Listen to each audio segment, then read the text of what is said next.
Orthodox priesthood Hindu family. I was born in a Hindu family to Brahmin priests. My grandfather, my great-grandfather, and my great-great-grandfather were Hindu priests. It was unthinkable and offensive for a daughter of a granddaughter of a priest to come away from that system. I was so hungry for God. I was so thirsty for God. When I was born at the age of 6 days old, I was dedicated to Hindu demons in a cave temple. I was left in a cave temple, and from that moment on, my mind, my spirit, and my soul was overtaken by demonic forces that I had no control over. I could not control these forces. They controlled me. Every decision I made, everything I became. I began to learn to worship the names of over 2,000 gods. Over 2,000 gods by memory. It was required of me. It was required of the priesthood. And I, as an obedient daughter of a priest or granddaughter of a priest, I learned the names of 2,000 gods. At the age of 19 or 20, I was so hungry for God, but I did not know His name, where He was, who He is. And so I started a journey of pain and darkness. At the age, in my late teens, in 1920, I became discipled under a witch. And the reason I went into that was not to harm anyone, but to find God. Any which way at all. When you're hungry, you get desperate. And when you're desperate, you will do anything to find God. And so I went after Him. And I didn't find Him in the pages of Hinduism. I didn't find Him in the pages of the priesthood creed. I didn't find Him in the pages of mantras and prayers that I was taught to believe in. I didn't find Him in the rooms of temples. Huge temples. I would go into that and want to look for God. There was one time I was in southern India, and there was in this temple. I went in and I opened the curtain. There was a veil that divided the holy area from the rest of the public. Well, I couldn't wait. I had no authority to go into that area. Only a male priest could go in there. I opened the curtain, and there was a 10-foot idol. 12 arms, 12 faces, myriad number of eyes. He didn't see me. He couldn't hold me. He had eyes and could not see me. Years down the road, I was struck with a demonic pain in my body. From the top of my head to the tips of my feet, I would be in pain. Painkillers and suicide came the order of the day. I took painkillers every day, more than the required dose, just to knock myself out. And in my mind, it was one thought: if I ended my life, I would end the pain.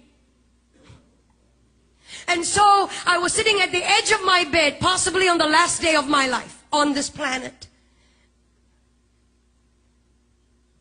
Sometimes, when it all looks lonely, you feel that nobody really cares. Hear me, young people.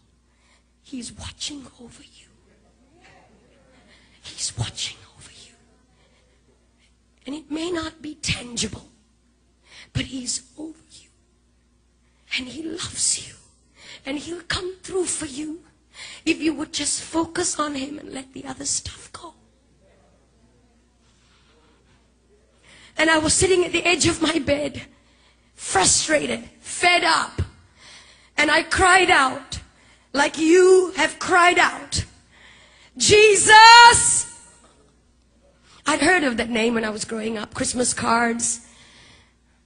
Christian people that would come to my door and tell me He died for you. And I would resist them and argue with them. Proud and arrogant of the priesthood that I belonged to. Ignorant. And when I cried out, Jesus, the presence of a holy God began to filter through that room. That room was darkened. The lights were switched off. I was sitting on the edge of my bed. I never saw His face, but His voice was as audible as anything that I've ever heard before. I am Jesus. I am God. And He touched my body. No doctor could cure the disease that was in my body. No doctor could heal me. young man, no doctor could provide the answers. Nothing out there can. And I've been there, done it, and I've tried it. Everything, the darkest road, I've taken it. Gentlemen, and he came to me, he touched my body. In an instant, that disease left my body. In an instant, I was healed. I began to feel his power and his presence course through my body. And then I went into this tiny church, about 50 people, and somebody up in front there looked a bit like this platform, and somebody up on this was talking about going into the water. That if you're baptized, you become a new creature. Well, I didn't understand that either. I was wondering how water can make such a big difference. What's the big deal? We take showers every day. I went up to this preacher man and I said, will you put me in this water? Because everything and anything he wants me to do, I'm ready to do it. He has set me free. He has healed me. Anything and everything. No matter the price. No matter. And so they put me in that water. When I came out, legions of demonic influences broke free from me. And I was set free, church. And today, depression is going to go. Heart disease is going to flee. Jesus is in this house. He's here. And if you can shout.